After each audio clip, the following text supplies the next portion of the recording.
Il n'alla donc pas à la recherche d'une révélation divine comme les fois précédentes.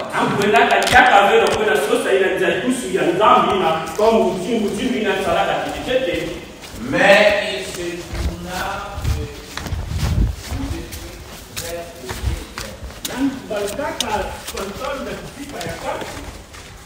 lorsqu'il leva les yeux et vit les tribus d'Israël installés dans leur camp, il fut saisi par l'Esprit de Dieu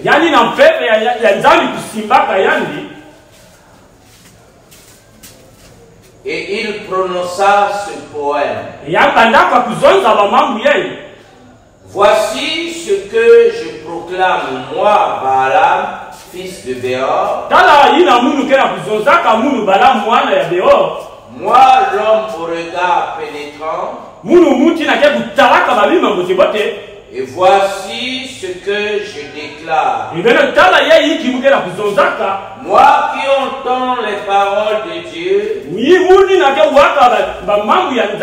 et qui contemple les visions envoyées par le Tout-Puissant,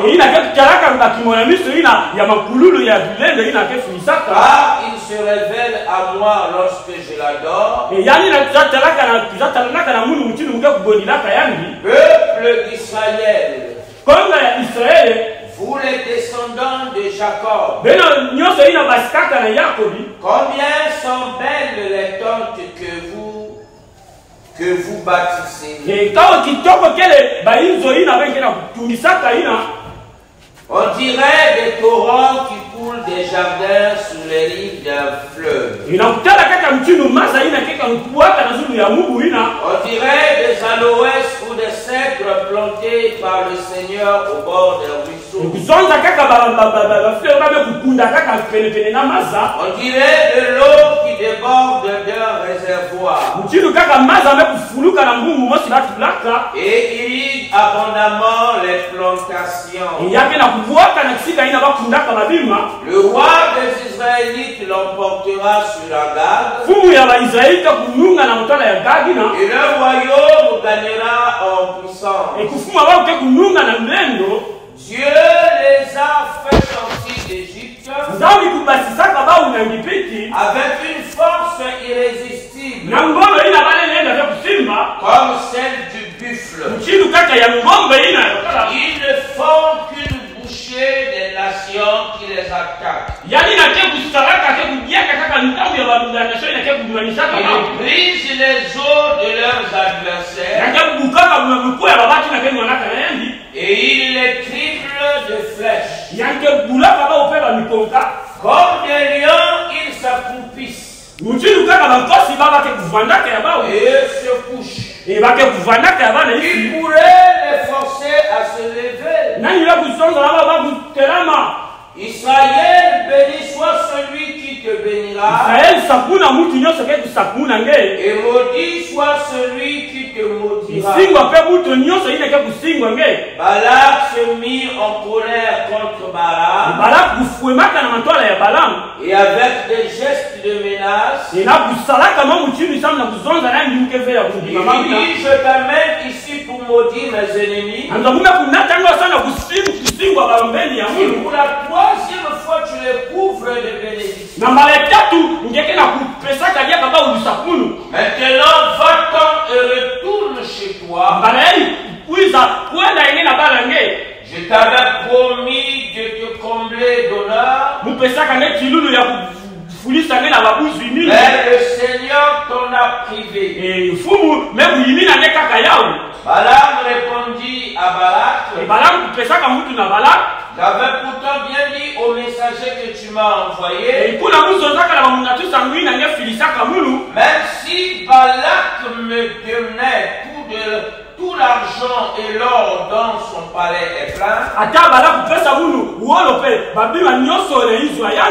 je ne pourrais en rien désobéir aux ordres du Seigneur. Je prononce uniquement les paroles que le Seigneur m'indique. l'Éternel accordait sa bénédiction à la lecture de sa parole. Pouvez-vous asseoir? Je suis très heureux d'être à nouveau en cet endroit.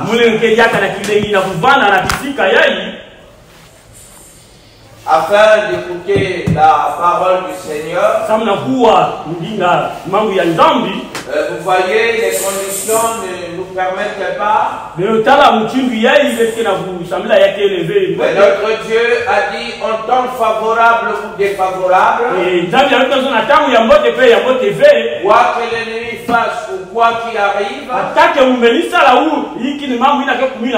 utilisez chaque instant pour rayonner du royaume de Dieu.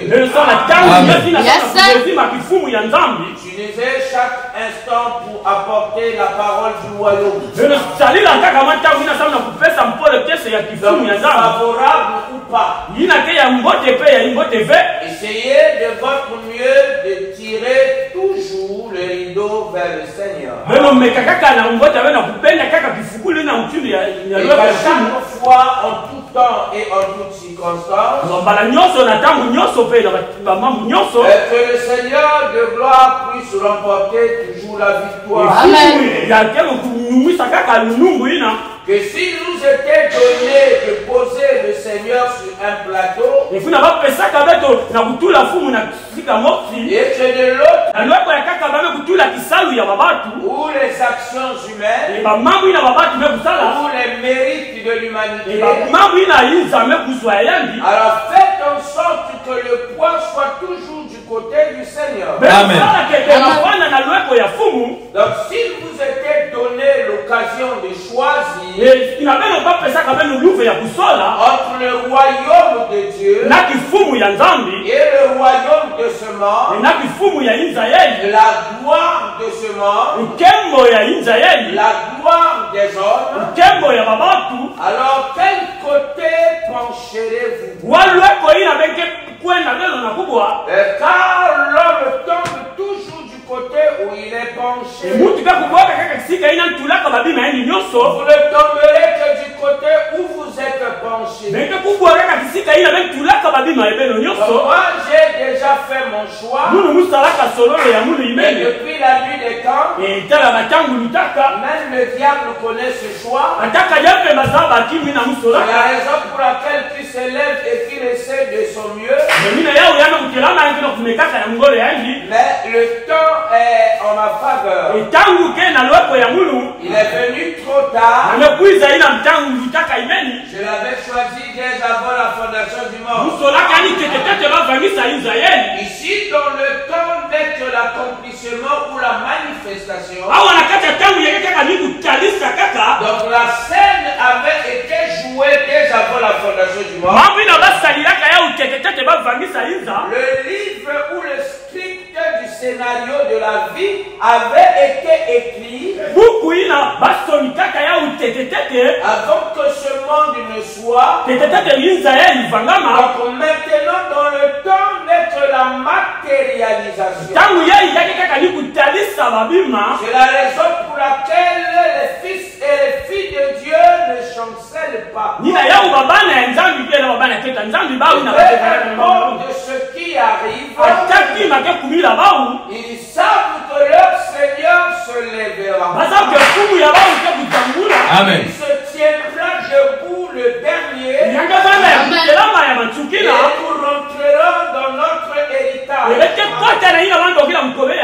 Car notre dernier ennemi appelé la mort sera vaincu.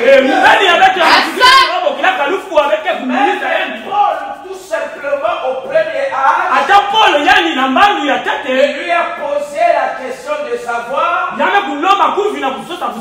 ce jour des morts, où est ta victoire? Oh mort, où est ton aiguillon? La mort était incapable de donner une réponse à Paul.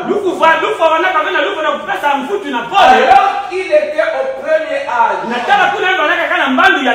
à combien plus forte raison nous qui touchons à la fin des temps,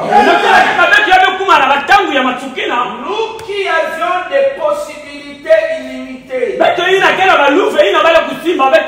Nous qui avions les armes multipliées 7 fois. Souvenez-vous quand Israël était à Babylone.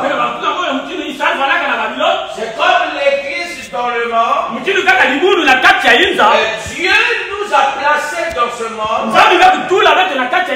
C'est pour subir des épreuves.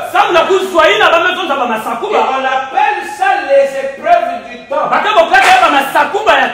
Vous voyez, les épreuves, c'est une mise en examen.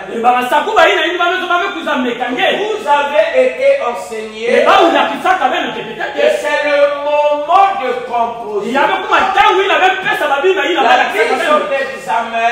mise en examen n'est qu'une vérification de ce qui vous avez enseigné. Si vous avez bien assimilé. Donc ce n'est pas, vous voyez, la fin en soi. Vous voyez, connaissons notre Dieu.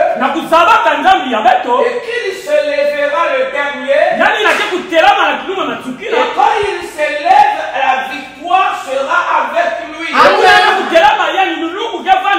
Et comme nous nous sommes penchés de son côté, la victoire sera nôtre. Et si le Seigneur est pour nous, et qui sera contre nous? Même le plus faible du royaume, même un enfant qui vient de croire ce message, il se met debout, le diable trompe. Combien plus forte raison, celui qui a pris ça fait des années. Le royaume de ce matin fait trembler notre ennemi comme une feuille. Ça, c'est ce que notre prophète a dit. Vous voyez qu'il vienne 10 000, qu'il s'élève en milliers, notre victoire est certaine. Et quand nous l'avons déjà vaincu, notre victoire a été consommée au temps passé. Donc maintenant nous marchons sur les paliers de la victoire. Pendant que nous subissons les bancs du jugement,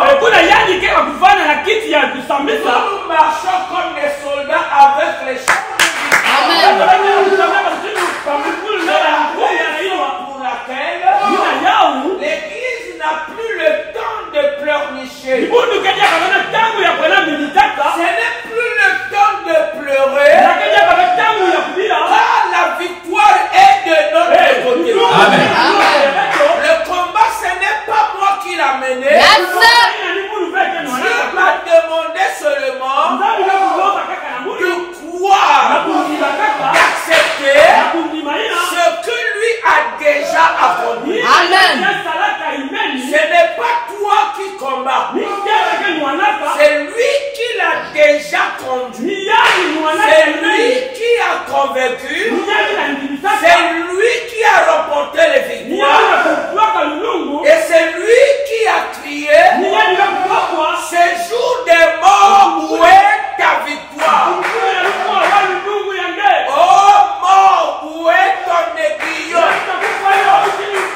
résurrection est là. Et le soleil commence à se lever. La rosée tremble. Et il sait que sa rédemption est là. C'est la vérité. Le temps est déjà là pour lui. Et tant que goutte d'eau, que partie du peuple de Dieu, partir dans l'éternité, d'où il était sorti, qui est descendu, qui est monté sinon celui qui était descendu. Je n'ai pas à craindre les œuvres de l'ennemi. La crainte des œuvres de l'ennemi ne fait pas partie, n'est pas une vertu, même une vie pour le fils du royaume. Parce que l'agneau a déjà vaincu. Avant que je ne fusse venu dans ce monde, il avait combattu et avait déjà vaincu. Il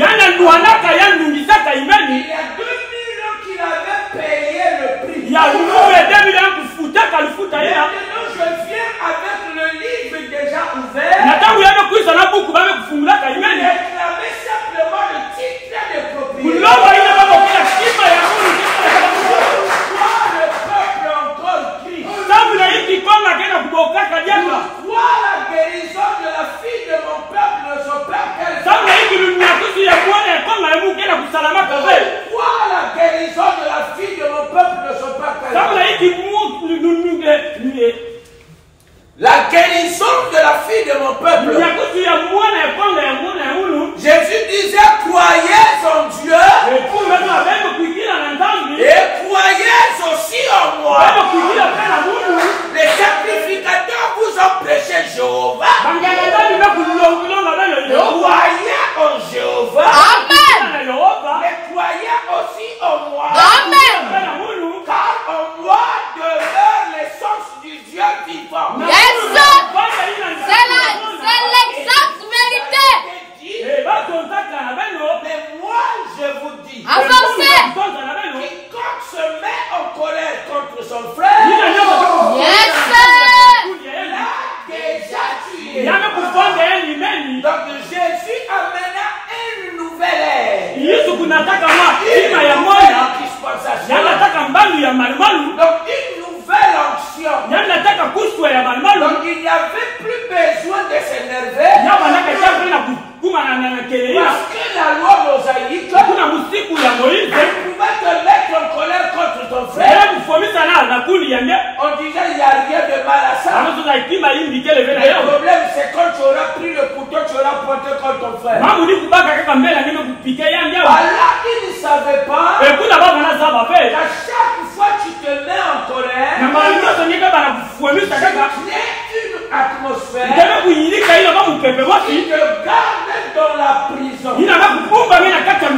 Et tôt ou tard, Caïn tua son frère. Parce que Caïn était colérique. À l'ouverture des sceaux, toi tu connais que Caïn a tué son frère. Alors pourquoi se mettre encore en colère?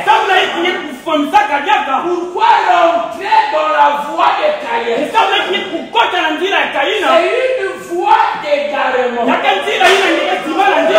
Abandonne-lui sur son chemin. Et toi marche, gravis les marches de la gloire.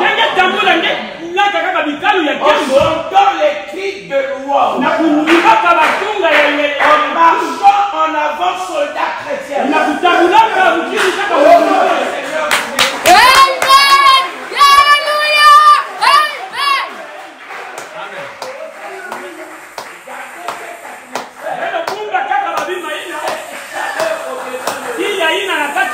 Et vous verrez les œuvres de l'ennemi.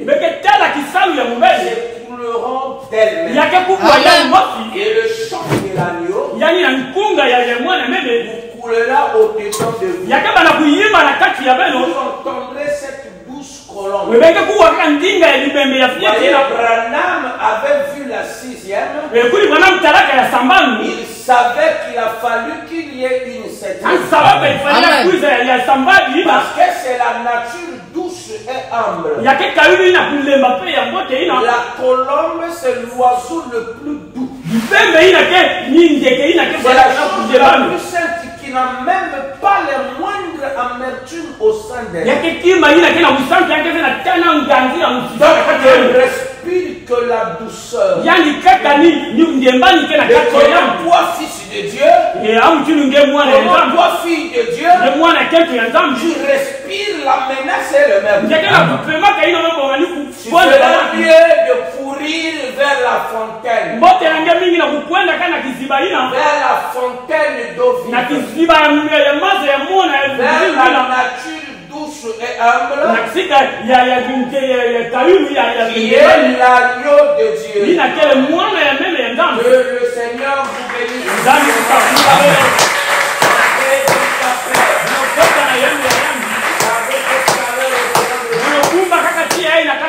Et continuer le bon combat de la foi avec nos têtes inclinées. Dieu Tout-Puissant, Jésus-Christ est ton nom.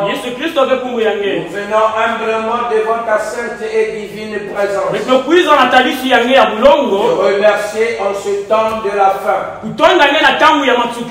Je remercie en ce temps des prolongations de l'histoire de l'humanité. La nature, Seigneur, ou la foi d'un plus grand nombre,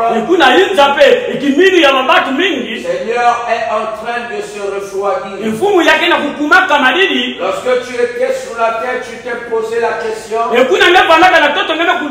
lorsque le Fils de l'homme viendra sur la terre, trouvera-t-il de la foi sur la terre? Seigneur, nous croyons qu'il y a les élus.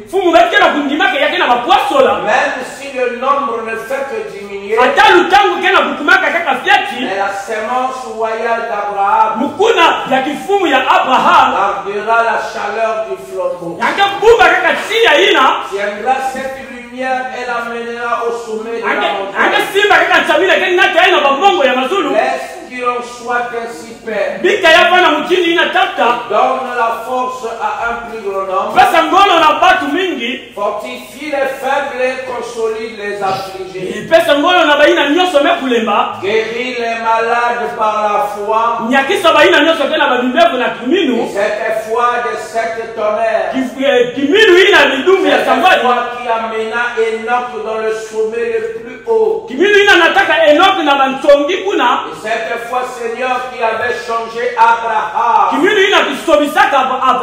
alors qu'il était sorti de Babylone, alors qu'il s'est chamaillé avec l'autre, alors qu'il ne pouvait même pas s'acheter une nouvelle robe pour son épouse. Toi, tu lui réservais les trésors les plus importants. Il a fallu juste d'un peu de temps. Le royaume de la terre tremblait devant Abraham. Le roi Kadom Laomer s'est incliné. Le roi de Sodome et de Gomorrhe se sont inclinés. Ils ont reconnu la force du caractère d'Abraham. Ils ont sollicité de l'aide de sa part. Le moment est arrivé, toi Dieu, où tu dois couronner ton peuple. Car la gloire du second temple